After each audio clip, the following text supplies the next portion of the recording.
மழையை பெய்ய பண்ணுவேன். நான் ஏற்ற காலத்தில் உங்களுக்கு மழையை பெய்ய பண்ணுவேன். தன் பலனை வெளியில் உள்ள மரங்கள் தங்கள் கனிகளையும் கொடுக்கும். பூமி தன் பலனையும் வெளியில் உள்ள மரங்கள் தங்கள் கனியையும் கொடுக்கும். திராட்சைப்பழம் பறிக்கும் காலம் வரைக்கும் திராட்சைப்பழம் பறிக்கும் காலம் வரைக்கும் போரடிப்பு காலம் இருக்கும். போரடிப்பு காலம் இருக்கும். விதைப்பு காலம் வரைக்கும் திராட்சைப்பழம் பறிக்கும் காலம் இருக்கும்.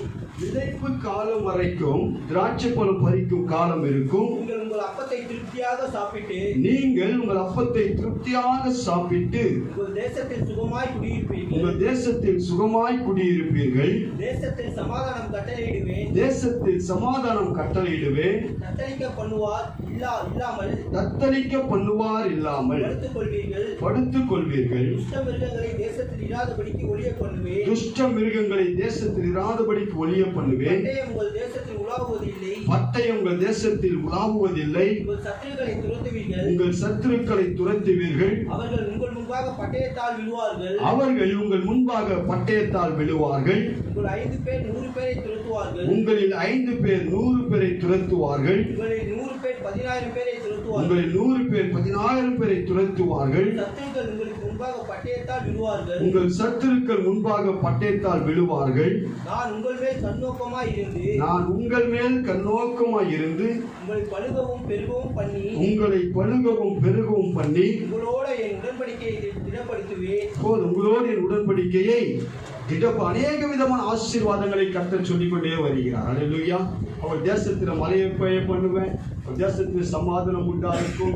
துஷ்ட மிருகம் தேசத்தை துரத்தி விடுவேன். நீங்கள் சுகமாக இருப்பீர்கள். அல்லேலூயா. இப்படிப்பட்ட அநேக காரியங்களை தேவன் அவருக்கு ஆசீர்வாதமாகவே தான் சொன்னார். ஆமென்.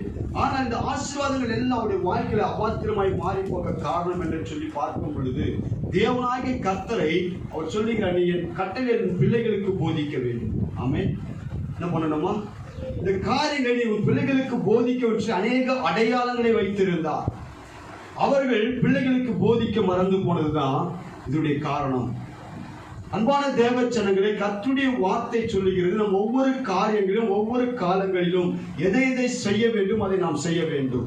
நடத்தி வரும்போது அவர் ஒரு காட்சி நடத்தி வரும்போது பாய சொல்றாரு, பஸ்காவை போஷிக்க வேண்டும், பஸ்காவை அனுசரிக்க வேண்டும், இந்த ஜனங்களுக்கு என்னென்ன பண்ணோம் சொல்ல வேண்டும். நிருபம் நினைக்கிறேன். ஒரு நிமிஷம். யாத்திராகமம் 13ஆம் அதிகாரம் 4-8 வரை வாசிக்கலாம்.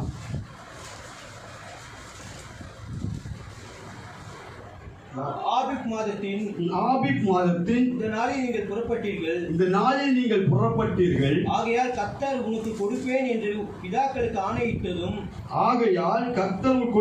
பிதாக்களுக்கு ஆணையிட்டதும் பாலும் தேனும் ஓடுகிற ஓடுகிறதுமான தேசமாகிய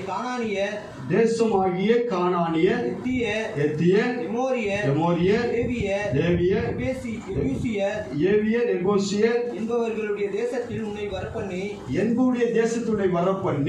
வரப்பண்ணும் காலத்தில் நீ இந்த மாதத்திலே இந்த ஆராதனையை செய்வாயாக. புளிப்பில்லாத அப்பத்தையும் 7 நாளளவும் புசிக்க கடவாய். 7ஆம் நாளிலே கர்த்தருக்கு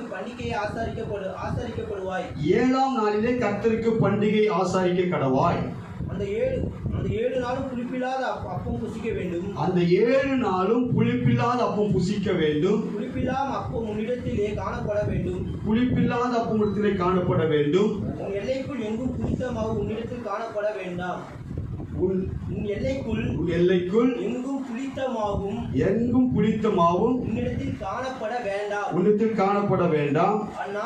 அந்நாளிலே நீ உன் புத்திரனை நோக்கி நான் எகிப்திலிருந்து புறப்படுகையில் கர்த்தர் எனக்கு செய்யத்தக்க இப்படி நடப்பிக்கப்படுகிறது என்று சொல்.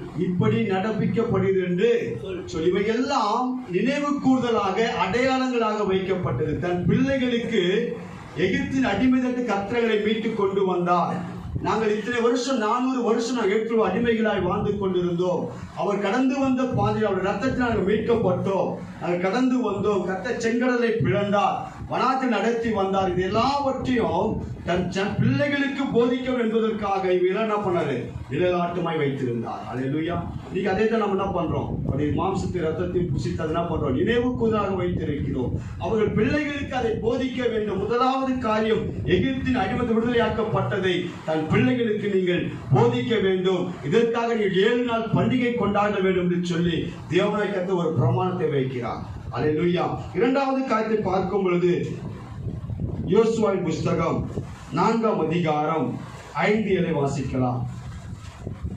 யோர்தானை குவியலாக பிரிக்க செய்து நாங்கள் இதில் கடந்து வந்தோம். அதற்கு அடையாளங்கள் தான் இந்த கற்கள் என்று என்ன பண்ணணுமா, தன் பிள்ளைகளுக்கு சொல்ல வேண்டும் என்று சொல்லி ஒரு அடையாளத்தை அங்கு வைக்கிறார்கள். முதலாவது வைக்கப்பட்ட அடையாளம் பஸ்காவா இருக்கிறது.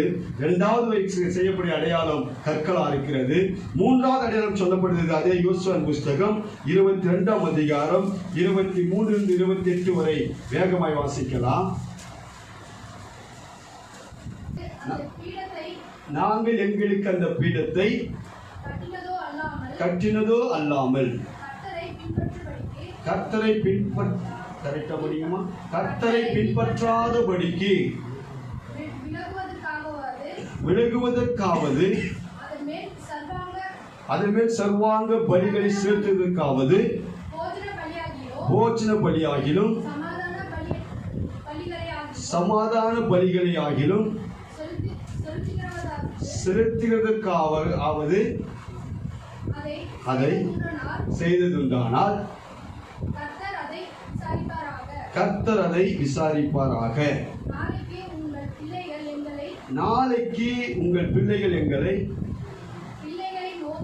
நோக்கி இஸ்ரவேலின் தேவனாகிய கர்த்தருக்கு உங்களுக்கும் என்ன, ரூபன் புத்திரர் காத் புத்திரர் ஆகிய உங்களுக்கு எங்களுக்கு நடுவே கர்த்தர் யோர்தானை எல்லையாக வைத்தார். கர்த்தரிடத்தில் உங்களுக்கு பங்கில்லை என்று சொல்லி எங்கள் பிள்ளைகளை கர்த்தருக்கு பயப்படாதிருக்க செய்வார்கள் என்கிற ஐயத்தினாலே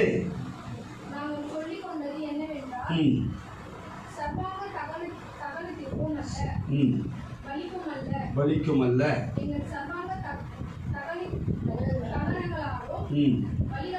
பலிகளினாலும்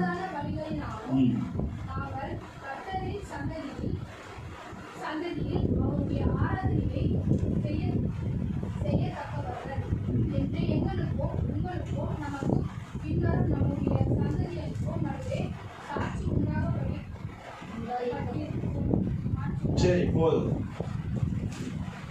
சொல்லப்படுகிற காரியம் சொன்னால், கானான் தேசத்துக்கு சொந்தரிக்க வரும் பொழுது எகிப்துக்கு புறப்பட்டு வந்த 12 கோத்திரங்களில 2.5 கோத்திரம் யோர்தானுக்கு அந்தப்புறம் என்ன பண்ணிட்டாங்க, நின்று போயிட்டாங்க. 9.5 கோத்திரம் மாத்திரம்தான் யோர்தானை கடந்து வந்தார்கள். கானானுக்குள்ள சுதந்திரித்தவர்கள் வாக்குத்தத்த தேச சுதந்திரம் எத்தனை கோத்திரம் சொன்னா 9.5 கோத்திரம். இதை நம்ம நல்லா புரிந்து கொள்ளணும். எத்தனை பேர் போனாங்க, எத்தனை கோத்திரம் போனாங்கன்னா சொல்லணும். எத்தனை பேர் போனாங்க, 2 பேர் போனாங்க. நீ சொல்றது 2 பேர் போனாங்க. தவறான காரியங்கள். அநேக லட்சம் பேர் போனாங்க.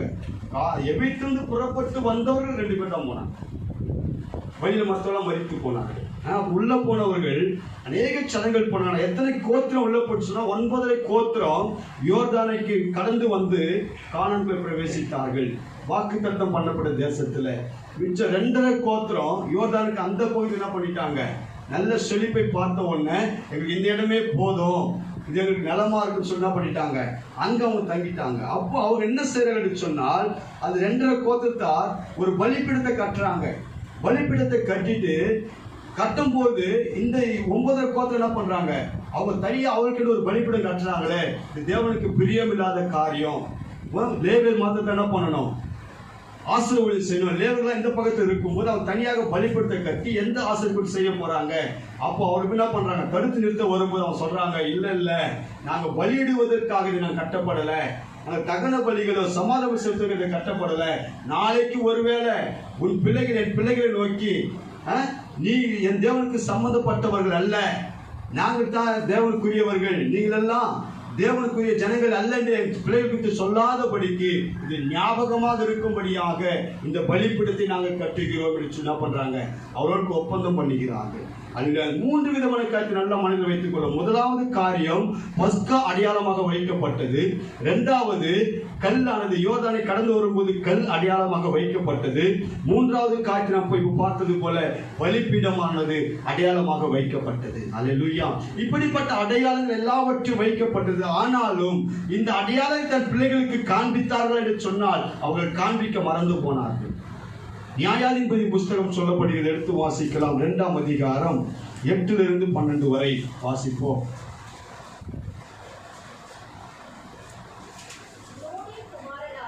நூனின் குமாரனாகிய யோசுவா என்னும் கர்த்தரின் ஊழியக்காரன் 110 வயதுள்ளவனாய் மரணம் அடைந்தான். அவனை எப்ராயிம் மலை தேசத்தில் உள்ள காயாஸ் மலைக்கு வடக்கே இருக்கிற அவனுடைய சுதந்திரத்தின் எல்லையாகிய திம்னாத் ஏரோஸ்ல அடக்கம் பண்ணினார்கள். அக்காலத்தில் இருந்த அந்த சந்ததியார் எல்லாரும், அந்த காலத்தில் அந்த சந்ததிகள் எல்லாரும் தங்கள் பிதாக்களுக்கு சேர்க்கப்பட்ட பின்பு கர்த்தரையும் அவர் இஸ்ரவேலுக்காக செய்த கிரியையும் அறியாத வேறொரு சந்ததி அவர்களுக்கு பின் எழும்பிற்று. அப்பொழுது இஸ்ரவேல் புத்திரர் கர்த்தரின் பார்வைக்கு பொல்லாப்பானதை செய்து பாகால்களை சேவித்து தங்கள் பிதாக்களை எகிப்து தேசத்து புறப்பட பண்ணின அவருடைய தேவனாகிய கர்த்தரை விட்டு தங்களை சுற்றிலும் இருக்கிற ஜனங்களுடைய தேவர்களாகிய அந்நிய தேவர்களை பின்பற்றி போய் அவர்களை பணிந்து கொண்டு கர்த்தருக்கு கோபம் ஊட்டினார்கள். போதும். அல்லேலூயா. இந்த யோசுவா மரித்த பின்பு அவருடைய பிதாக்களும் மரித்து போனார்கள். எல்லாரும் அடக்கம் பண்ணப்பட்டார்கள். அதற்கு பின்பதாக இருந்த சந்ததியர்கள் யார் அறிந்து கொள்ளலையா? தேவனை கர்த்தரை அறியாத சந்ததிகளாக இருந்தார்கள். எந்த சந்ததி இதெல்லாம்? இஸ்ரவேல் சந்ததிகள். யோசுவா மரித்ததுக்கு பின்பதாக, மூப்பர்கள் மரித்ததுக்கு பின்பதாக அந்த கோத்திரத்தெல்லாம் மரித்து போனார்கள். அது பின்பதாக வந்த அந்த பிள்ளையுடைய பிள்ளைகள் எல்லாம் யார் அறிந்து கொள்ளலையா? கர்த்தரை அறியாதவர்களாக இருந்தார்கள். ஆமென். எகிப்திலிருந்து புறப்பட பண்ணின கர்த்தரை அறியாத ஜனங்கள் எழுப்பினார்கள். ஏன் அறிந்து கொள்ளவில்லை? தன் பிதாக்கள் தன் பிள்ளைகளுக்கு காண்பிக்க வேண்டிய அடையாளங்களை காண்பித்து நடத்தவில்லை. பஸ்கா ஒளிந்து போய் இருந்தது. அந்த நாட்களில பஸ்கா ஆசரிப்பு இல்லாமல் இருந்தது. ஆகவே பிள்ளைகள் பஸ்காவை குறித்து அறியாதிருந்தார்கள். 2வது காரியம், யோர்தானை கடந்து வரும் பொழுது தேவனாகிய கர்த்தர் கல்லை அடையாளமாக வைத்தார். அந்த கல்லை குறித்து தன் பிள்ளைகளுக்கு அவர்கள் சொல்லவில்லை. தேவன் நடத்தி வந்த நடப்பிப்பை பிள்ளைகளுக்கு அவர்கள் போதிக்க மறந்து போனார்கள். 3வது காரியம், பலிபீடம். பலியிடுகிற அந்த பலிபீடத்தை குறித்து அந்த ஜனங்களுக்கு தன் பிள்ளைகளுக்கு அவர்கள் சொல்ல மறந்து போனார்கள்.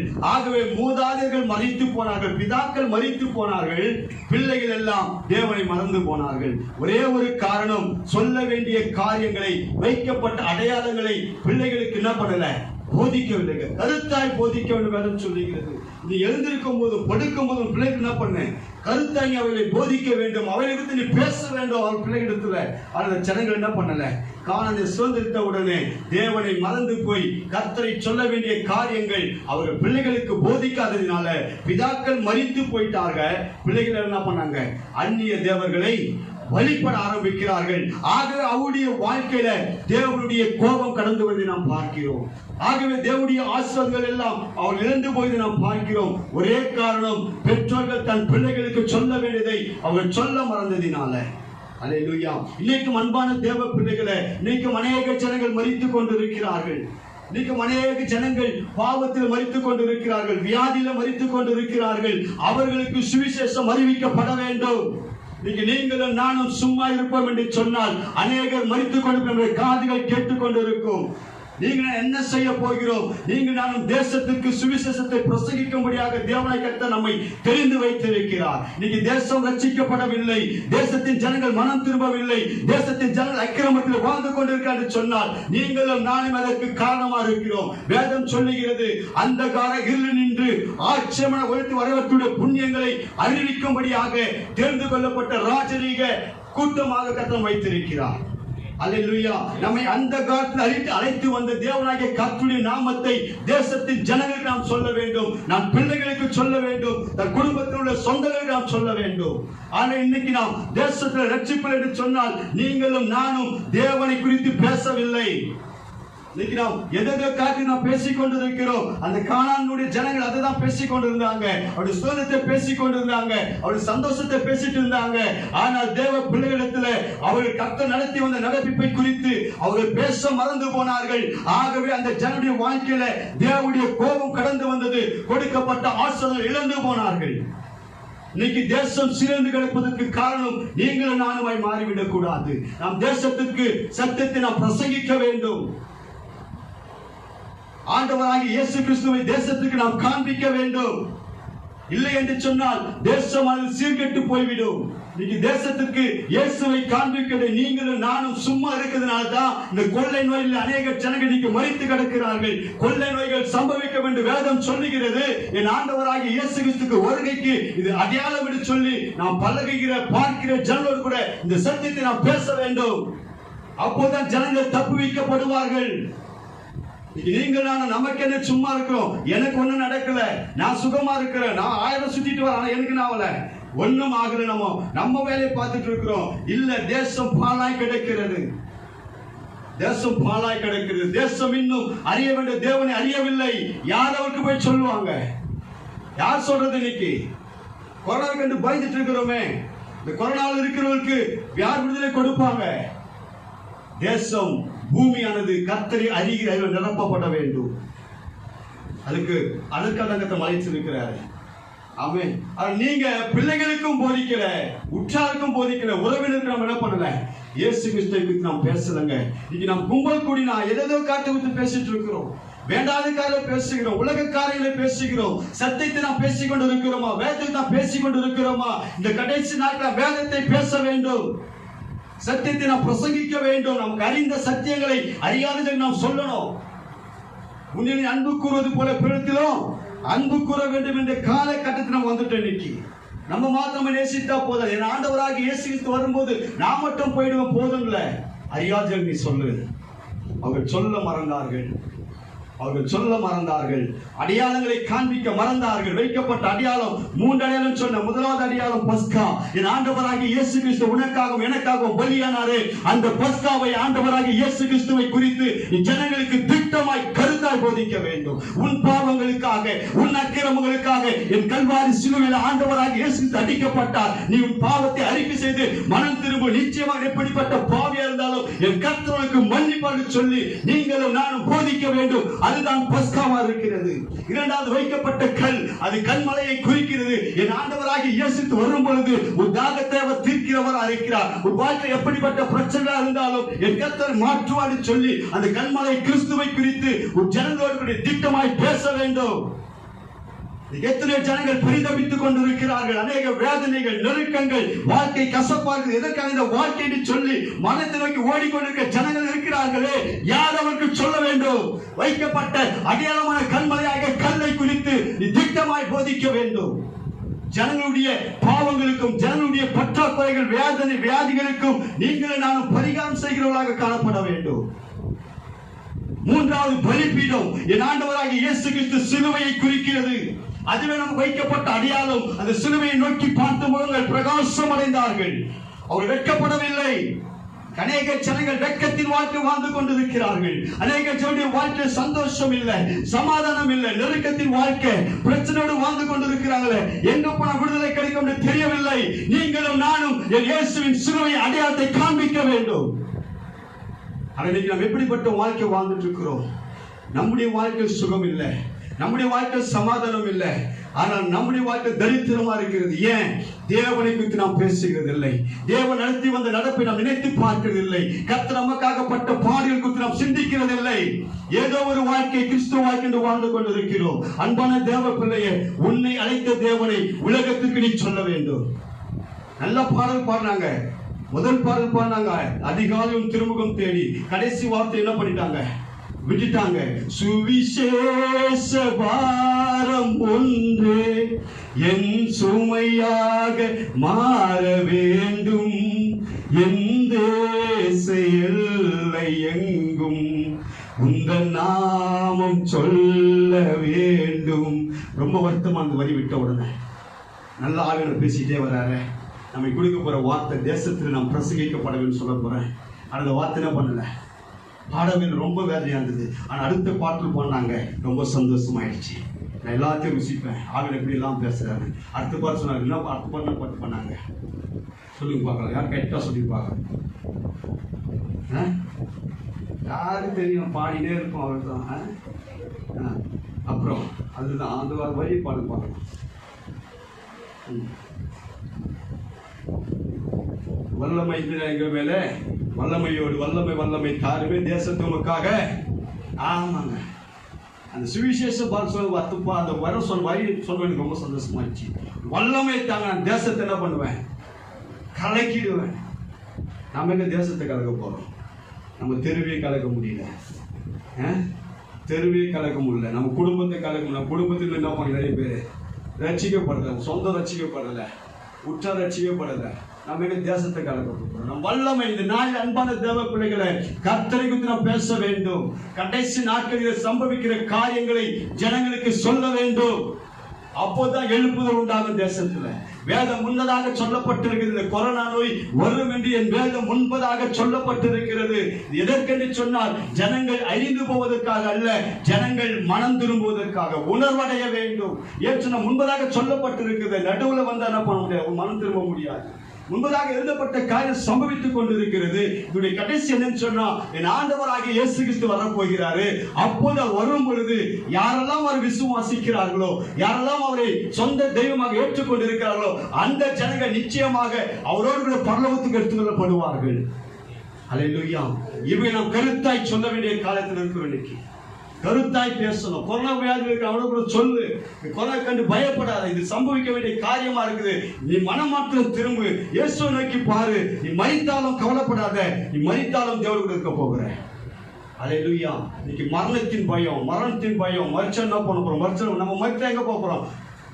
கர்த்தரோடு இருக்க போறோங்க. உலகத்துடைய எல்லா பாடுகள் பிரயாசலாம் விட்டு ஒழிந்து எப்படி இருக்க போறோமா? மகிழ்ச்சியா இருக்க போறோம். அதான் சொல்லுவாங்க, அந்த மனுஷன் போயிட்டான விட்டுட்டு இங்க நான் படுற கஷ்டம் எனக்கு தான் தெரியும். அவர் போது நான் எவ்வளவு பாடுபடுறேன், எவ்வளவு உபத்திரப்படுறேன், எவ்வளவு கண்ணீர். அவர் எல்லாத்தையும் நீங்களாக்கி என்ன பண்ணிட்டாரு? மகிழ்ச்சியா போயிட்டாரு. மரணம் நமக்கு ஒருபோதும் என்னல்ல, பயப்பட வேண்டிய காரியம் இல்லைங்க. அப்போஸ்தலன் பவுல் சொல்லிக்கிறான், என்ன சொல்றான்? கிறிஸ்து எனக்கு ஜீவன், எனக்கு ஆதாயம். உலகத்துல படுற கஷ்டத்தை நான் வெளியே என்ன பண்ண போறேன்? மகிழ்ச்சியா இருக்க போறேன், எனக்கு ஆதாயம். வியாதியோடு இருக்க போறது இல்லை, நாங்க மகிழ்ச்சியா இருக்க போறேன், எனக்கு ஆதாயம். நான் கண்ணீரோடு கவலை உலகத்தில் வாழ்வது, நான் மறுத்து நான் எடுத்து இருக்க போறேன், மகிழ்ச்சியா தேவைய சமூகத்தில் இருக்க போறேன், அது எனக்கு ஆதாயம். அதை நான் மறந்துட்டு பண்ண மாட்டேன், பயப்பட மாட்டேன். அந்த கொரோனா வியாதி மத்தியில் இருக்கிறவங்க இந்த சத்தியத்தை சொல்ல வேண்டும். நீ மறித்தாலும் உன் கண் விழிக்கும் போது எங்க இருக்கணும்? தேவனுடைய மடியில இருக்கணும். ஆமென். இதுக்காக சம்பவிக்கிறார்கள். மதத்தை கொண்டு பயப்படாதீர்கள் சொல்லி சத்தியத்தை நாம் ஜனங்களுக்கு சொல்ல வேண்டும். ஒருவர் அறிவிக்காவிட்டால் எப்படி அவர்கள் அறிந்து கொள்வார்கள்? ரோமர்கள் நிருபம் சொல்லப்படுகிறது 10ஆம் அதிகாரம் 13, 14, 15 வாசிக்கலாம். ரட்சிக்கப்படுவான், அவரை விசுவாசியாதவர்கள் கர்த்தருடைய நாமத்தை தொழுது கொள்வர்கள் ரட்சிக்கப்படுவார்கள். அவரை விசுவாசியாதவர்கள் எப்படி அவரை தொழுது கொள்வார்கள்? அவரை குறித்து கேள்விப்படாதவர்கள் எப்படி விசுவாசிப்பார்கள்? பிரசங்கிக்க இல்லாவிட்டால் எப்படி கேள்விப்படுவார்கள்? அனுப்பப்படாவிட்டால் எப்படி பிரசங்கிப்பார்கள்? சமாதானத்தை கூறி நற்காரியங்களை சுவிசேஷமாய் அறிவிக்க போகிற உங்களுடைய பாதங்கள் எவ்வளவு அழகானவைகள் என்று எழுந்திருக்கிறதே போதும். அல்லேலூயா. நாம் சொல்லாமல் சத்தியத்தை அறியாதவர்கள் அறிந்து கொள்ள முடியாது. ஆமென். நடக்கிற சம்பவங்கள் நீங்க சொல்லாம யாருக்கு தெரியாது? அந்நிய ஜனங்களுக்கு தெரியாது, ஒருபோதும் தெரியாது. ஏதோ கொரோனா வந்துச்சு வந்து அவன் தெரியும். ஆனால் வேதம் முன்பதாக இதெல்லாம் சொல்லப்பட்டு இருக்கிறது. இதெல்லாம் இயேசு கிறிஸ்துவின் வருகைக்கு அடையாளம். இது பின்பதாக 7 வருஷம் இந்த பூமியில் உபத்திரம் நடக்கும் என்பது உங்களுக்கு எனக்கு மட்டும் தெரியும். ஆமென். அப்ப இவைகளை நாம் ஜனங்களுக்கு என்ன பண்ணணும்? சொல்ல வேண்டும். அதான் சொல்ற, நீ சொல்லாவிட்டால், ஒரு அறிவிக்காவிட்டால் எப்படி தெரிந்து கொள்வார்கள்? நீங்களும் நானும் தேவனை குறித்து பேசுகிறவர்களாக இருக்க வேண்டும். இன்னைக்கு ஒரு 4 பேர் கூட பக்கத்து வீட்டுக்கு தான் பேசிட்டு இருக்கோம். எவன் எப்படி நமக்கு என்ன இருக்குது? அது தேவையில்லாத கதைகள். மனம் துருவுக்கு நாம் பேசுகிறோமா? வேதத்துக்கு நாம் பேசுகிறோமா? கடைசி நாளில் வேதத்தை குறித்து பேசுங்க. பழைய ஜனங்களுக்கு வேதத்தை குறித்து சொல்லுங்க. அதற்காக நாம் அழைக்கப்பட்டிருக்கிறோம். நாம் தெரிந்து கொள்ளப்பட்ட ஜனங்கள், கிறிஸ்துவுடைய துதியை சொல்ல முடியாது தெரிந்து கொள்ளப்பட்டவர்கள். எத்தனை விசுவாசிக்கிறீங்க? ஆமென். அது எத்தனை பேர் சொல்லி இருக்கிறோம்? இன்னைக்கு ஒவ்வொரு தேசத்துல ஜனங்கள் மரித்துக் கொண்டிருக்கிறது காரணம் நீங்கள் நானும் மாறக்கூடாது. அவர் சொல்றாரு, ரத்த போய் நான் ஒருத்தர் கேட்பேன். சொல்லணும், நம்ம சொல்லப்படாத ரத்த போய் எங்க கேட்பாரா? நம்ம கிட்ட கேட்பாரு. ஏன் சொந்தத்தை நீ சொல்லல?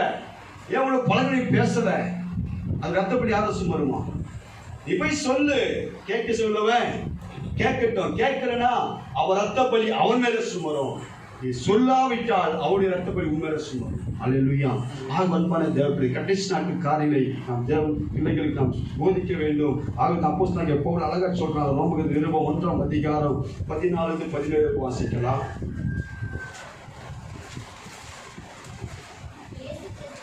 இயேசு கிறிஸ்துவின் ஊழிய காரணம் அப்போஸ்தலன் ஆகும்படி அழைக்கப்பட்டவனும் தேவனுடைய சுவிசேஷத்துக்காக பிரித்தெடுக்கப்பட்டவனுமாகிய பவுல் ரோமபுரியில் உள்ள தேவ பிரியரும். எத்தனை வருஷத்து வாசிக்கிறீங்கம்மா? 1ஆம் அதிகாரம் 14 வாசிப்பார். கிரேக்கருக்கும் மற்ற அந்நியருக்கும் ஞானிகளுக்கும் மூடருக்கும் நான் கடனாளியா இருக்கிறேன். என்ன கடனாளியா இருக்கிறாரா? எல்லாத்தையும் 10,000 வாங்கினாராம் ஊழியத்துக்கு. அந்த கடனாளியா? சுவிசேஷத்தை இயேசுவை நான் சொல்லுவதற்கு புறஜாதிக்கு கிரேக்கருக்கும் அந்நியருக்கு நான் கடனாளியா இருக்கிறேன். ஏன் சொன்ன அவர்கள் இயேசுவை அறிந்து கொள்ளவில்லை. அவர்கள் நான் இயேசுவை பிரசங்கிக்க நான் கடனாளியா இருக்கிறேன் என்கிறான். அப்புறம் அடுத்த காரியம், ஆகையால் ரோமாபுரியில் இருக்கிற உங்களுக்கும் என்னால் என்ற மற்றும் சுவிசேஷத்தை பிரசங்கிக்க. அடுத்த காரியம், முதலாவது கடனாளியா இருக்கிறான், இரண்டாவது விருப்பப்படுகிறான். ஆமென். என்ன பண்றான்? சுவிசேஷத்தை பிரசங்கிக்க விருப்பப்படுகிறான். விருப்பப்படாம இயேசுடைய அன்பை நம்ம விருப்பப்படாம சொல்ல முடியாது. விருப்பப்பட வேண்டும். விருப்பம் என்று சொன்னால் அந்த பிள்ளை கெட்டு போகிறானே, எப்படியாவது மனம் திரும்ப வேண்டும் என்கிற விருப்பம் நமக்குள்ள இருந்தால்தான் தேவனுடைய வார்த்தை நம்ம சொல்ல முடியும். ஆமென்.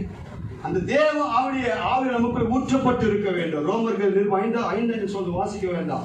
அந்த ஆவியானது அன்பினால நாம் நிரப்பப்பட்டு இருக்க வேண்டும் என்று சொல்லுகிறது. அந்த அன்பினால நிரப்பப்பட்டு இருப்போம் என்று சொன்னால் நாம் என்ன பண்ணுவோம்? விரும்புகிறவர்களாக காணப்படும். ஒரு மனுஷன் கெட்டு போகும்போது அவனுடைய வாழ்க்கை மனம் திரும்ப செய்யும்படியாக நாம் சுவிசேஷத்தை பிரசங்கிக்க விரும்புகிறவர்களாக இருப்போம். நாம் சுவிசேஷத்தை பிரசங்கிக்க விரும்பவில்லை என்று சொன்னால் நமக்குள்ளே பரிசுத்த ஆவியானவர் வல்லமை ஊற்றப்படவில்லை. அன்பினால நிரப்பப்பட்டார் ஒழிய கெட்டு போய் ஜனங்கள் மத்திய சுவிசேஷத்தை பேசமான். நல்லா பழகிட்டே இருப்பான், நம்ம இருப்பான், நல்லா தான் இருப்பான், நல்லா தெரியும், அவனை பத்தி நல்லா தெரியும், அவன் வாழ்க்கை சரி நமக்கு நல்லா தெரியும். ஆனா என்ன பண்ண மாட்டோம்? நாம வேற கதையெல்லாம் பேசிட்டு இருப்போம். சுவிசேஷத்தை பிரசங்கிக்க விருப்பம் அடைய மாட்டோம். ஏன் சொன்னா நமக்குள்ள அன்பின் ஆவி ஊற்றப்படவில்லை. அன்பினால் நமக்குள்ள ஊற்றப்பட்டு இருக்கும். நாம் பேசுகிற பழகிற மனுஷத்துல அவருடைய பாவங்களை குற்றப்படுத்தி அவனோட பேசி அவனை எப்படியாக மனம் திரும்ப செய்ய வேண்டும் சொல்லி நமக்குள்ள இந்த ஆவியை ஏவுதல் காணப்படும். அன்பின் ஆவி நம்ம ஊற்றப்படாததுனாலதான் நாம் சுவிசேஷத்தை பிரசங்கிக்க விரும்புகிறது இல்லை. முதலாவது காரியம் கடனாளியா இருக்கிறேன்னு சொன்னா எனக்கு அது கடமையா இருக்கிறது. வேறு சொல்லி சுவிசேஷம் அது ஒவ்வொருவரும் விழப்பட்ட கடமை. அதை நாம் பிரசங்கிக்க வேண்டும். இயேசுப்பன் நடத்தின காரியம் சொல்லணும். அவர் எதற்காக பாடுபட்டார், எதற்காக அடிக்கப்படும் சொல்ல நம்ம என்ன பண்ணணும்? ஜனங்களுக்கு சொல்லணும். அது நம்முடைய கடனா இருக்கிறது. இரண்டாவது காரியம் விருப்பப்படணும். விருப்பப்பட வேண்டும் சொன்னால் ஆவியான நிரப்பப்பட விருப்பப்பட முடியாது. முதலாவது நாம் என்ன பண்ணணும்? ஆவியின் அபிஷேகத்தை பெற்றுக்கொள்ள வேண்டும். அன்பினால் நிரப்பப்படும் போது நாம் சுவிசேஷத்தை பிரசங்கிக்கிறவர்களாக மாறுவோம். மூன்றாவது காரியம், கிறிஸ்துவின் சுவிசேஷத்தை குறித்து ஆமா நான் வெட்கப்பட, அடுத்த காரியம் சொல்றேன், நான் வெட்கப்பட மாட்டேன். நம்ம இன்னைக்கு வெட்கப்படுறோம். என்ன பண்றோம்? இயேசுவித்து பேச வெட்கப்படுறோம். ஏன் வெட்கப்படுறோம்னு சொன்னா, இன்னும் நம்முடைய வெட்கம் நம்ம விட்டு மாறல. நம்முடைய வாழ்க்கை மாறாததுனால நாம் தைரியமாக இயேசு கிறிஸ்துவுக்கு என்ன பண்ண முடியல, பேச முடியல. ஆனா அவன் சொல்றான், அவன் முற்றிலுமாய் தன்னை அர்ப்பணித்ததான் பவுல். அவன் எல்லாவற்றையும் அர்ப்பணித்தான், கிறிஸ்துவுக்கு எல்லாவற்றையும் குப்பையாக விட்டான், நஷ்டம் என்று கருதினான் என்று வேதம் சொல்லுகிறது. ஆக அவன் சொல்றான், நான் தைரியமாக பிரசங்கிப்பேன், நான் எதை குறித்து வெட்கப்பட மாட்டேன். ஒவ்வொரு மனுஷனுமே இயேசு கிறிஸ்துவுடைய பாடலை குறித்து நான் பேசுவேன், அவருடைய சுவிசேஷத்தை நான் ஜனங்களுக்கு நான் சொல்லுவேன். இதை குறித்து நான் வெட்கப்பட மாட்டேன். இப்படிப்பட்ட தீர்மானம் நமக்குள்ள காணப்பட வேண்டும். ஏதோ ஒரு வாழ்க்கைவாதிகள் கிறிஸ்துவ அழைக்கவில்லை. அந்த காலத்தில் நம்ம என்ன பண்றோம்? ஆட்சிமலத்துக்கு வரவழைத்தினுடைய புண்ணியங்களை அறிவிக்கும்படியாக நாம் கிறிஸ்துக்குள்ளாக தெரிந்து கொள்ளப்பட்டிருக்கிறோம். நாம் அவருடைய புண்ணியங்களை அறிவிக்க வேண்டும். கர்த்தருடைய வாழ்க்கை செய்த நன்மைகளை சொல்லணும். கர்த்தர் நடத்தி வந்த நடப்பிப்பை சொல்லணும். அல்லேலூயா. அதற்காக நாம் எப்படிப்பட்ட கடனாளிகளாக இருக்கிறோம். இந்த கடைசி நாட்களில நீங்கள் பேசும் பொழுது வேண்டாத வார்த்தைகளை பேசாமல், உன் குடும்பத்தில் ஆனாலும், பழகிற ஜனங்கள் மத்தியில் ஆனாலும், உன் நண்பர்களிடத்தில் ஆனாலும் வேண்டாத வார்த்தைகளை பேசாமல் நீங்கள் கிறிஸ்து அன்பை குறித்து பேசுங்க. வேண்டாத வார்த்தையின் வாய்ந்து புறப்படாதபடிக்கு என் வாய்க்கு காவல் வை ஆண்டவரே. தாவீது அப்படித்தான் ஜெபம் பண்ணணும். வேண்டாத வார்த்தையில் பேசப்படாதபடிக்கு வாய்க்கு காவல் வைங்க. அப்படி காவல் வைக்க வேண்டும். எதையோ பேசிட்டு இருக்கிறோம், இன்னைக்கு எதிலையோ நேரங்கள் செலவழிக்கிறோம். ஆனா கிறிஸ்துவுக்காக நாம் எவ்வளவு நேரம் செலவழிக்கிறோம்? அப்படி சமூகத்தை எவ்வளவு நாம் பார்த்து நாம் விழுந்து கிடக்கிறோம்? மற்றவர்களுக்காக எவ்வளவு ஜெபம் பண்றோம்? நம்முடைய ரட்சிப்புக்காக, நம்முடைய மனத்துக்கு எவ்வளவு ரட்சிப்பிக்கிறோம்?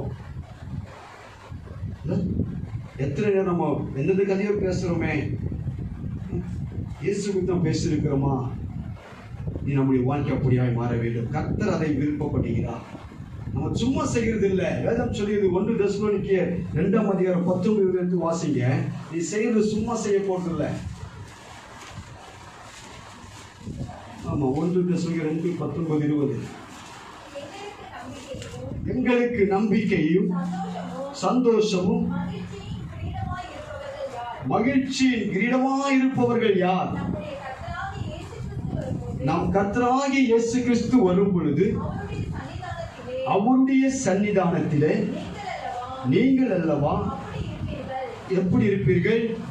மகிழ்ச்சியின் கிரீடமாக இருப்பீர்கள். கர்த்தர் நமக்கு, நாம் பிரசங்கிக்கிற, நம் சுவிசேஷத்தை சொல்லுகிற ஜனங்கள் ரட்சிக்கப்படும் போதெல்லாம் அவர்கள் நமக்கு மகிழ்ச்சியின் கிரீடமாக இருக்கிறார்களாம். இயேசு கிறிஸ்துடைய மகிமையை சந்தித்து நாம் அவரை பார்ப்போம். அவங்க எல்லாம் எப்படி இருப்பாங்க? நமக்கு கிரீடங்களாக காணப்படுவார்கள். நமக்கு மகிழ்ச்சியின் கிரீடத்தை கர்த்தர் கொடுக்கிறார். அதில் சும்மா செய்கிறதுல எந்த காரியத்தை நாம் செய்கிறதுக்கான பலனை கர்த்தர் கொடுக்கிறார்கள். மகிழ்ச்சியின் கிரீடம். ஒவ்வொரு ஆத்மாவும் நமக்கு மகிழ்ச்சி கொடுக்கிற கிரீடங்களாக இருக்கிறார்கள். அல்லேலூயா. நாம் சும்மா செய்ய கஷ்டம் இல்லை. எந்த வேலையும் நாம் சும்மா செய்ய மாட்டோங்க. கூலி பேசி தான் செய்வேன் செஞ்சாலும் இல்லை. நம்ம ஆட்டோக்கு ஃபோன் பண்ணாலும் ஒன்று முதல் ரேட்டு, அப்படிதான் சவாரிக்கு ஆட்டோ வரும். அப்படிதானே? அப்போ எதை செய்தாலும் வேலைக்கு போனால் அப்படிதான். எவ்வளோ சம்பளம் கொடுப்பீங்க? நீ வேலை செய்ய தரேன், எவ்வளோ சொல்லி முதல் சம்பளம் இல்லை. தேவனை சும்மா செய்ய நமக்கு ஒரு மகிழ்ச்சியின் கிரீடத்தை வச்சு நீ பிரசங்கிக்கிற, சொல்லிக்கிற ஒவ்வொரு ஆத்துமாக்களும் உனக்கு மகிழ்ச்சியின் கிரீடமா இருக்கிறாங்க. மகிழ்ச்சியா இருப்போம். வாழ்க்கை நாட்கள் மகிழ்ச்சி. நாம் மரித்தாலும் அங்கு மகிழ்ச்சியின் கிரீடம் நமக்கு கொடுக்கப்படுதான். இன்னொரு காரியம் சொல்லப்படுகிறது. 2 தீமோத்தேயு 4:8 வாசிக்கலாம். 7-8 வாசிங்க. நல்ல போராட்டத்தை போராடினேன், ஓட்டத்தை முடித்தேன், விசுவாசத்தை காத்துக்கொண்டு இது முதல் நீதியின் கிரீடம் எனக்காக வைக்கப்பட்ட, நம் ஒவ்வொருவருக்காக நீதியின் கிரீடம் வைக்கப்பட்டிருக்கிறது. நாம் உலகத்தில் வாழ்கிற நாட்களில நல்ல போராட்டத்தை போராட வேண்டும், விசுவாசத்தை காத்துக்கொள்ள வேண்டும். அப்புறம் ஓட்டத்தை ஜெயமாய் முடிக்கும் பொழுது தேவன் சொன்ன காரியம் நாம் நேர்த்தியாய் செய்து முடிக்கும் போது நமக்கு என்ன கிரீடம் கொடுக்கிறாராம்? நீதி கிரீடம் வைக்கப்பட்டிருக்கிறது. அநேக கிரீடங்களை சுதந்திரிக்கிற அந்த தேசத்தில் வாழ்க்கை நாட்கள் நாம் வாழ வேண்டும். ஏதோ ஒரு வாழ்க்கை வாழக்கூடாது. ஏதோ வாழ்ந்தோம் ஏதோ போனலாம் இல்லை. நான் மரித்தாலும் நான் மகிழ்ச்சியின் கிரீடத்தை பெற வேண்டும், நான் நீதி கிரீடத்தை பெற வேண்டும். அதற்கு நான் ஓடுகிற ஓட்டத்தை நான் கிறிஸ்துவை ஜனங்களுக்கு சொல்ல வேண்டும் என்று நான் பிரயாசப்பட வேண்டும். நான் பிரயாசப்படுகிற ஒவ்வொரு காரியங்களுக்கும் கர்த்தர் நல்ல பலன் வச்சிருக்கிறார்கள். அல்லேலூயா. நீங்க சும்மா செய்ய சொல்ல உங்களை இனி பழகிற ஜனங்களுக்கெல்லாம் இயேசுடைய அடையாளத்தை சொல்லுங்க. அவர்கள் அடையாளத்தை சொல்ல மறந்து போனார்கள்.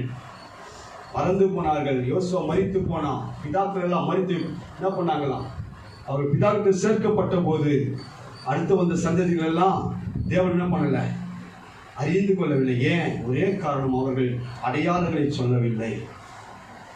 அடையாளங்களை சொல்லலை. அடையாளங்களை சொல்லாததினால ஜனங்களுக்கு என்ன நடந்தது தெரியல. எகிப்து வந்தது அவருக்கு தெரியல. தன் பிதாக்கள் பட்ட பாடுகள், நடத்தி வந்த தேவனாய் கர்த்தர் என்ன செய்தவருடைய வாழ்க்கை அதிசயங்கள் எல்லாம் அவங்களுக்கு தெரியாமல் போனது. வைக்கப்பட்ட அடையாளங்களை பிள்ளைகள் சொல்ல மறந்து போனார்கள். நீங்கள் நானும் அப்படிப்பட்ட ஜனங்களாக இருக்கிறதுனால தான் இன்னைக்கு தேசம் சீர்கெட்டு கிடைக்கிறது. தேசம் தேவனை அறிந்து கொள்ளாததுக்கு காரணம், தேசத்தில் நாமும் கூட அடையாளங்களை பிள்ளைகள் ஜனங்களுக்கு காண்பிக்கவில்லை. நாம் அடையாளத்தை காண்பிக்க வேண்டும். சிலுவையின் அடையாளத்தை காண்பிக்க வேண்டும். சிலுவை மரத்தின் அடையாளத்தை நாம் காண்பிக்க வேண்டும். கண்மணியாக கிறிஸ்துவினுடைய அடையாளத்தை நாம் காண்பிக்க வேண்டும். அவர் நமக்காக பலியானதினால பிற்கப்பட்ட சரீரத்தையும் அவருடைய ரத்தத்தை குறித்து நாம் ஜனங்களுக்கு போதிக்க வேண்டும்.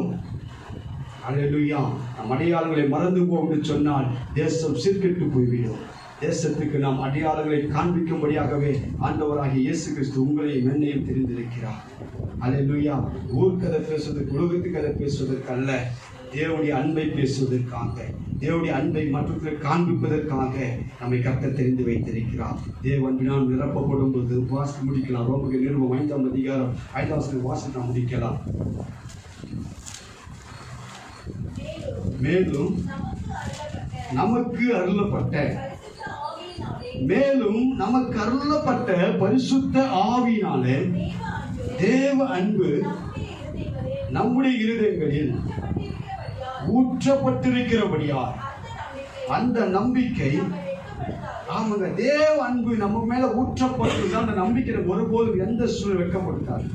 இயேசு பரிசுத்த நம்ம மேல ஊற்றப்பட்டிருக்கிறார். அன்பினால் நிரப்பப்பட்டிருக்கிறார். அன்பு நமக்குள் இருக்கும் என்று சொன்னால் அழிந்து போகிற ஜனங்களிடத்துல வீண் கதையை பேச மாட்டோம், வெட்டி கதையை பேச மாட்டோம், வேண்டாத கதைகளை பேச மாட்டோம். நாம் தேவ அன்பை பேசுவோங்க. நாம் தேவ அன்பை நிரப்பப்பட வேண்டும். தேவங்கள் நிரப்பப்பட்டால் நமக்குள்ள பாரங்கள் இருக்கும். தேசத்தை குறித்து பாரம் இருக்கும். அக்கத்து போய் வீட்டை குறித்து பாரம் இருக்கும். பழகிற நண்பனை குறித்து உனக்கு பாரம் இருக்கும். எப்போ? ஆவியானவருடைய அன்பு ஊற்றப்பட்டால் தான். நீங்க அந்த ஆவிட அன்பு ஊற்றப்படலாண்டவர் என்பதை அந்த ஆவிட அன்பு ஊற்றுங்க. நான் அனைவருக்கு என்ன பண்ணணும்? இந்த சத்தியத்தை நான் சொல்லணும். அந்த கானான் தேசத்துல பிதாக்களை போல இருக்கக்கூடாது. நான் என் சந்ததிகளுக்கு மாத்திரமல்ல, என் தேசத்தின் ஜனங்களுக்கு நான் என்ன பண்ணணும்? இயேசுவை குறித்து நான் பேசணும், இயேசுக்கு நான் சொல்லணும், அடையாளத்தை நான் காண்பிக்கணும்னு சொல்லி என்னுடைய சமூகம் எல்லோரும் அப்படி ஒப்பு கொடுக்குமே. எல்லாம் கொஞ்சம் முழங்கால் பண்ணிட்டு அப்படி சமூகம் சொல்லுங்க. அப்போ ஆதி பிதாக்களை போல இல்லாதவர அவர்கள் அடையாளங்களை காண்பிக்க மறந்து போனார்கள். ஆகவே பின் சந்ததியார்கள் எகிப்து நடத்தி வந்த தேவனாகிய கர்த்தரை மறந்து போனார்கள். சொல்லிதான் அவன் பிள்ளைகளுக்கு இதெல்லாம் கருத்தாய் போதி, படுத்திருக்கிற பொழுதும் எழுந்திருக்கிற பொழுதும் நடந்து போகும் பொழுதும் இவளை குறித்து நீ பேசு சொன்னார். அவர் பஸ்காவை குறித்து பேசவில்லை. ஆட்டு இரத்தத்தினால் மீட்டு கொண்டு வந்தார் எகிப்திலிருந்து அந்த ஜனங்களை. அதை அவர்கள் பேசவில்லை. அன்பு பிள்ளையே, நீங்கள் நானும் அடிமையில் வாழ்க்கை விடுதலையாக்கப்பட்டிருக்கிறோமே. எத்தனை எகிப்து அடிமை நம்மை கர்த்தர் மீட்டு வந்திருக்கிறாரே. எத்தனை உபத்திரவங்கள் பாடுகள் மத்தியில் நம்மை மீட்டுக் கொண்டாரே. நம்முடைய பாவங்கள் ஐக்கியம் எல்லாவற்றையும் நமக்கு மன்னித்தாரே. இந்த பஸ்கா ஆட்டுக்குட்டியை பற்றி பேசியிருக்கிறாயா? நீ பேசவில்லை என்று சொன்னால் அவர்கள் எப்படி அறிந்து கொள்வார்கள்? ஒரு அறிவிக்காவிட்டால் எப்படி அறிந்து கொள்ள முடியும்? அன்பு பிள்ளையே, நீ அறிவிக்க வேண்டும். எதற்காக தெரிந்து கொள்ளப்பட்ட சந்ததிகளாக இருக்கிறீர்கள்? நீ அறிவிக்காமல் போனால் தேசம் பாழாய் போய்விடுமே. ஜனங்கள் பாவங்களிலும் அக்கிரமங்களிலும் மரித்து விடுவார்களே. அந்த ஆட்டுக்குடி ரத்தத்தை குறித்து பேசு. கண்மலையாம் கிறிஸ்துவை குறித்து பேசு. யோர்தானை கடந்து வரும் பொழுது ஒவ்வொரு கோத்திரங்களுக்கும் என்று சொல்லி ஒவ்வொரு கோத்திரத்தார் கல்களை எடுத்துக்கொண்டு வந்து அடையாளமாக வைத்தார்கள். இது எதற்கென சொன்னால், ஒரு பிள்ளைகளுக்கு இதை சொல்லு. நாங்கள் யோர்தானை கடந்து வரும் பொழுது கர்த்தர்கள் எல்லாவற்றையும் மாற்றி அதை குவிலாய் நிற்க செய்தார். நாங்கள் கால்நடையாய் கடந்து கொண்டோம் என்று சொல்லி இந்த கண்மலை குறித்து பேசு என்று சொன்னார். இந்த கடலை குறித்து அவர்கள் பேச மறந்து போனார்கள். அன்பு தேவ பிள்ளையே, கண்மலையாகிய கிறிஸ்துவை குறித்து நீ பேசு. அநேக வேதனைகள், நெருக்கங்கள், வியாதிகள், பலவீனத்தின் மத்தியில் ஒவ்வொரு நாளும் என்ன செய்வோம் என்று சொல்லி தெரியாமல் அங்கலாய்த்துக் கொண்டிருக்கிற ஜனங்களோடு கூட கண்மலையாகிய கிறிஸ்துவை குறித்து பேசு. அவர் உன் தாகத்தை தீர்ப்பார், உன் வாழ்க்கையை அவர் மாற்றுவார், உன் கண்ணீரை துடைப்பார், உன் வாழ்க்கைக்கு எல்லா சூழ்நிலைகளிலும் உன்னை விடுவிக்கிற இயேசு ஒருவர் இருக்கிறார் என்று சொல்லி பேசு. மறந்து போவா என்று சொன்னாய். அந்த ஜனங்கள் எல்லாம் அக்கினி கடலிலே தள்ளப்படும்படியாக கடந்து போவார்களே, அவர் வேதனை துக்கங்களிலே மரித்து போவார்களே, யார் அவருக்கு அறிவிக்க வேண்டும்? அதற்காக நீங்கள் நாம் தெரிந்து கொள்ளப்பட்டிருக்கிறோமே. நாம் மறந்து போனோம். கண்மலையை குறித்து பேச மறந்து போனோம். நீ மறந்து போவா என்று சொன்னால் அநேக ஜனங்கள் ஒவ்வொரு நாளும் மரித்து கொண்டே இருப்பார்கள். நீங்களும் நானும் கண்மலையை பேச வேண்டும். மூன்றாவது பலிப்பீடம் அடையாளமாக வைக்கப்பட்டது. பலிப்பீடம் வைக்கப்பட்டது. ஆண்டவராகிய இயேசு கிறிஸ்துவின் சிலுவையே நமக்கு பலிப்பீடம். பலிப்பீடமும் அவரே, பலியும் அவராக ஒப்பு கொடுத்தார். அந்த தேவ ஜனங்களே, அந்த பலிப்பீடத்தை குறித்து பேசு, அந்த பலியை குறித்து பேசு. வாழ்க்கை சந்தோஷமை மாற்றும்படிக்கு, மரணத்துக்கு நேராக ஓடிக்கொண்டு வாழ்க்கையை ஜீவனை கொடுக்கும்படிக்கு அந்த ஜீவனாகிய கிறிஸ்து அந்த மரணத்தை நமக்காக ஏற்றுக்கொண்டார். அவர் நமக்காக எல்லா பாடுகளையும் சகித்தார். வியாதிகள், பலவீன சூழலை ஏற்றுக்கொண்டார். அவருடைய சுபாவத்தோடு கொடுக்கும்படியாக, அவரை போல நாம் மாறும்படியாக மரண பரியந்தம், அதாவது சிறு முடிவு மாதிரியான மரண பரியந்தம் வரை தம்மை தாமே தாழ்த்தி கீழ்ப்படிந்தாரே. இயேசுவை குறித்து பேச வேண்டும். இந்த பலிப்பீடத்தை குறித்து பேச வேண்டும். எதற்காக பலியிடப்பட்டாலும் பேச வேண்டும். உன் வாழ்க்கை மாறலாம். அவர் பலியானார். பாவத்தின் சம்பளமாக மனத்தை விடுதலையாக்கும்படியாகவே அந்த சிலுவை மரத்தில் இயேசுவுக்காய் மரித்தார் என்று சொல்லி நீங்கள் நானும் பேச வேண்டும். நீங்கள் நானும் பேசாதிருந்தால் எப்படி தேசம் இயேசுவை கண்டுகொள்ளும்? எப்படி தேசம் ரட்சிக்கப்படும்? எப்படி தேச சூழ்நிலைகள் மாறும்? நீயும் நானும் பேச வேண்டும். அப்பாட்ட சொல்லுங்க, இதுவரைக்கும் நான் பேசுறதப்பா, வேண்டாத கதையை நான் பேசினாட்டு வரேன். அப்பா, வேண்டாத பிரச்சனைலாம் நான் பேசினேன். இனி ஆண்டவரே, என் வாழ்க்கை நீங்க காவல் வைங்க. நான் வேண்டாத வார்த்தைகளை பேசுவதில்லை அப்பா. சமானத்துக்கு எடுக்கிற வார்த்தை நான் பேசுவதில்லை. சஞ்சலத்தை கொண்டு வந்து வார்த்தை நான் பேசுவதில்லை. நான் பேசுகிற வார்த்தையெல்லாம் இயேசுவை குறித்து இருக்குன்னு சொல்லுங்க. நாம் பேசும் ஒவ்வொரு வார்த்தையும் அது இயேசுவை குறித்து இருக்கும். அது என் ஜனங்களுக்கு சந்தோஷத்தை கொடுக்கும், என் ஜனங்களுக்கு சமாதானத்தை கொடுக்கும், என் ஜனங்களுக்கு ஒரு பெரியாத ரட்சிப்பை கொடுக்கும். அந்த வார்த்தை நான் பேச போயிட்டு சொல்லி ஒப்புக் கொடுங்க. எத்தனை ஒப்பு கொடுக்க முடியும்? எத்தனை ஒப்பு கொடுக்க முடியும்? கடைசி நாட்கள் கத்தனோடு கூட பேசிக்கொண்டு இருக்கிறார். நீ எனக்கு வேண்டும் மகனே, எனக்கு வேண்டும் மகளே, நீ நான் பயன்படுத்துகிற பாத்திரம் சிறுவனை கத்தர் அழைத்து கொண்டு இருக்கிறார். எத்தனை ஒப்பு கொடுக்க முடியுமோ கரங்களை உயர்த்தி காண்பீங்க. அப்பா, எனக்கு ஒப்பு கொடுக்கிறப்பா, நமக்காக ஒப்பு கொடுக்கிறாண்டவரே, உயர்த்தி காண்பீங்க. சுவிசேஷ பாரம் ஒன்று என் சுமையாக மாற வேண்டும். சுவிசேஷ பாரம் ஒன்று என் சுமையாக மாற வேண்டும். எந்த செயலை எங்கும் உந்த நாமம் சொல்ல வேண்டும். எந்த செயலை எங்கும் உந்த நாமம் சொல்ல வேண்டும். ஆராதனை ஆராதனை ஆராதனை ஆராதனை அன்பரே சுராஜனுக்கே, ஆவியான தேவனுக்கே, அன்பரே சுராஜனுக்கே, ஆவியான தேவனுக்கே. அன்பு நேசரே, முகம் தேடி அப்படித்தேன் என்னையே.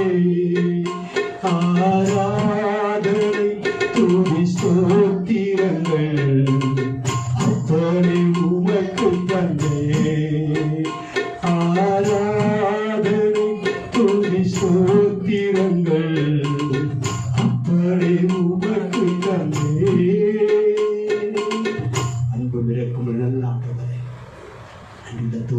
துதிக்கிறோம், ஸ்தோத்திரிக்கிறோம். உலகத்துக்கு உம்மை காண்பிக்கும்படியாக அந்த காரையில் நின்று ஆட்சி வரவற்றை புண்ணியங்களை அறிவிக்கும்படியாக அப்பா இதை தெரிந்து கொண்டீங்களே, உமக்கு ஸ்தோத்திரம். நாளில் ஆண்டவரே, அந்த உங்களுடைய மகத்துவத்துடைய மகிமையை நாங்கள் ஜனங்களுக்கு சொல்ல மறந்து போனோம். என் கர்த்தராகிய இயேசு கிறிஸ்துவின் வருகைக்கு நாங்கள் பேச மறந்து போனோம். நீர் வரும் பொழுது இந்த தேசத்தில் காணப்படுகிற இந்த கொள்ளை நோய்கள் நான் சம்பவிக்கும் என்று சொல்ல நாங்கள் மறந்து போனோம். அநேக ஜனங்கள் ஆண்டவரை மனம் திரும்பாமல் மறித்து கொண்டு இருக்கிறார்களே, அதற்கு நாங்கள் காரணமாய் காணப்படாதபடிக்கு ஒரு விஷயங்களை தயவாய் மன்னிக்கப்போம். நாங்கள் ஆண்டவர் இனியும் பார்க்கிற ஜனங்களுக்கெல்லாம் சுவிசேஷம் சொல்லுவோம். ஆண்டவரே, இது இயேசு வருகைக்கு அடையாளமா இருக்கிறது, மனம் திரும்புங்கள், பரலோகராஜ்யம் சமீபமா இருக்கிறது என்று சொல்லி அப்பா நாங்கள் பார்க்கிற ஜனங்கள் நாங்கள் பிரசங்கிப்போம். அப்பா இந்த கொரோனா நோய் மாத்திரமல்ல, ஒருவேளை இயேசு வருகை பின்பதாக 7 வருஷம் மிகுந்த உபத்திரவா இருக்குமே. அப்பா என் ஜனங்கள் ஒருவேளை சிக்குண்டு தவிப்பாடு சொன்னார். ஐயோ, எத்தனை பெரிய பாக்கியம் ஆண்டவர் எங்களுக்கு. நாங்கள் சொல்ல வேண்டாம், அவரை தப்பு வைக்க வேண்டாம். ஒருவர் அந்த உபத்திரத்தை சிக்கொண்டு கொள்ளக்கூடாது. அவர்கள் பாக்கியவான்களாய் அநேகரை ஆண்டவர் மனம் திரும்ப செய்யும்படி அவருடைய சுவிசேஷத்தை பிரசங்கிக்கும்படியான அபிஷேகங்கள் மேலே ஊற்றுங்கப்பான்னு சொல்லி கேளுங்க. எங்களுடைய அபிஷேகத்தை ஊற்றுங்க ஆண்டவரே. எங்களுடைய ஆவின் மேல நிரப்புங்க, அன்பினான நிரப்புங்கப்பா. நாங்கள் ஒரு அன்புள்ளவர்களாய் காணப்பட வேண்டும். உங்களின் அன்பு கூறுதல் அன்பு கூறு சொன்னீங்களே அப்பா, உலகத்தின் அன்பை காண்பித்துக் கொண்டிருக்கிறோம். உலகத்தில் கஷ்டப்படும் உதவி செய்கிற அன்பை காண்பிக்கிறோம். உலகத்தில் வியாதியா இருக்கும் போது விசாரிக்க நாங்கள் காண்பிக்கிறோம். உலகத்தில் பசியும் பட்டே இருக்கும் போது அவர் நாங்கள் உதவி ஆகத்தை கொடுத்து உதவி செய்கிற அன்பை நாங்கள் பார்த்து கொண்டிருக்கிறோம். இது மேலான அன்பல்ல ஆண்டவரே. எங்களை எப்படி கர்த்தர் ரட்சித்து அந்த பரம காலை சுதந்திரிக்கும் தெரிந்து கொண்டீரோ, அந்த பரலோக ராஜ்யத்துக்கு ஏற்ற பிள்ளைகளை தெரிந்து கொண்டீரோ, அந்த அன்பினால் நிரப்பப்பட்டு அப்ப பாவத்தை சம்பள மனத்திற்கு ஓடிக்கொண்டு ஒவ்வொருவருக்கும் இந்த ராஜ்யத்தை சுவித்து நாங்கள் பிரசங்கித்து பரலோக ராஜ்ய பிள்ளைகளாக கடந்து வரத்தக்கதாக அவர் நாங்கள் பேச கற்றுக் கொடுங்கப்பா, கற்றுக் கொடுங்க. அப்படிப்பட்ட அன்பில் நிரப்புங்க ஆண்டவரே. உலகமானது உலகத்தின் அன்பெல்லாம் ஒரு நாள் மாயா போய்விடும். அப்போ அந்த பரலோகத்தின் மேன்மைக்கு தான் ஜனங்களுக்கு பேசுகிற செய்யுங்கப்பா, கற்றுக் கொடுங்க அப்படின்னு சொல்லி கேளுங்க. அப்போ அப்படியே நாலு ஜனோடு பேசுகிற வார்த்தைகளுக்காக ஸ்தோத்திரம். ஒவ்வொரு கர்த்தரை கொடுத்த வாரத்திற்காக ஸ்தோத்திரம். பிள்ளைகள் கேட்ட வார்த்தை விட்டு விட்டு ஆதபடிக்கு ஓய்வு தேசத்தின் ஜனங்கள் இயேசுவை காணத்தக்கதாக எழும்பி பிரகாசிக்க கர்த்தர் உதவி செய்வீராக. இருந்து கொண்டிருக்க விளக்காக கர்த்தர் பிள்ளைகளை வெளிச்சமாய் வைப்பீராக. எல்லா கருந்தறிகள் நீக்கப்படட்டும் இயேசு கிறிஸ்துவின் நாமத்தினால. சுடராய் பிரகாசி உதவி செய்யுங்க அப்பா. உங்களுடைய மகிமை வெளிப்படுத்தாண்டவரே, இந்த பிள்ளைகளுடைய மகிமை வெளிப்படுத்தும்பா. இந்த பிள்ளைகளை கொண்டு கர்த்தர் வசிக்கிற பகுதியில் ஒரு அசைவை கொண்டு வாங்க. இந்த பிள்ளைகளை கொண்டு தேசத்திலும் கிராமங்களிலும் அசைவினை கொண்டு வருவீராக. இவர் உமக்காய் தெரிந்து கொள்ளப்பட்ட சந்ததிகள் துதியை சொல்லும்படியாக தெரிந்து கொள்ளப்பட்ட சந்ததிகளாக வைத்திருக்கிறேன். நாங்கள் என்னுடைய துதியை சொல்ல கிருபை செய்வீராக. வந்த ஒவ்வொரு குடும்பத்தையும் ஒவ்வொரு பிள்ளைகளையும் கர்த்தர் நிறைவாய் ஆசீர்வதிப்பீராக. கர்த்தருடைய ஆசீர்வாதம் ஒவ்வொரு பிள்ளைகளுடைய வாழ்க்கையிலும் நிறைவாய் கடந்து வரட்டும் ஆண்டவர். எந்த வேதனைகளோ வியாதிகளோ பலவீனங்களோ கொள்ளை நோய்களின் பிள்ளைகளை அணுகாதபடி கர்த்தர் பாதுகாத்துக் கொள்ளுவீராக. வீட்டை சுற்றிலும் கர்த்தர் ரத்தத்தை நாங்கள் தெளிக்கிறோம். இயேசு ரத்தம் தெளிக்கப்படட்டும். கல்வரத்தின் பிள்ளைகளை பாதுகாத்துக் கொள்ளுவீராக. கிருபைக்கு ஒப்பு கொடுக்கிறேன். வந்து ஒவ்வொருவரையும் ஆசீர்வதியும் பொறுப்பெடுத்துக் கொள்ளும். கிருபையின் கரம் எப்போதும் பேரோடு இருக்கட்டும். இயேசு கிறிஸ்து வல்லமுள்ள நாமத்தில் ஜெபிக்கிறோம் நல்ல பிதாவே, ஆமென். நாம் ஒருமித்து சொல்லுவோம். என் ஆத்துமாவே கர்த்தரை ஸ்தோத்திரி, முழு உள்ளவே பரிசுத்த நாமத்தை ஸ்தோத்திரி. என் ஆத்துமாவே கர்த்தரை ஸ்தோத்திரி, அவர் செய்த சகல உபகாரங்களையும் மறவாதே. ஆமென். நம் ஆண்டவர் இரட்சகருமாகிய இயேசு கிறிஸ்துவின் கிருபையும் பிதாவாகிய தேவனுடைய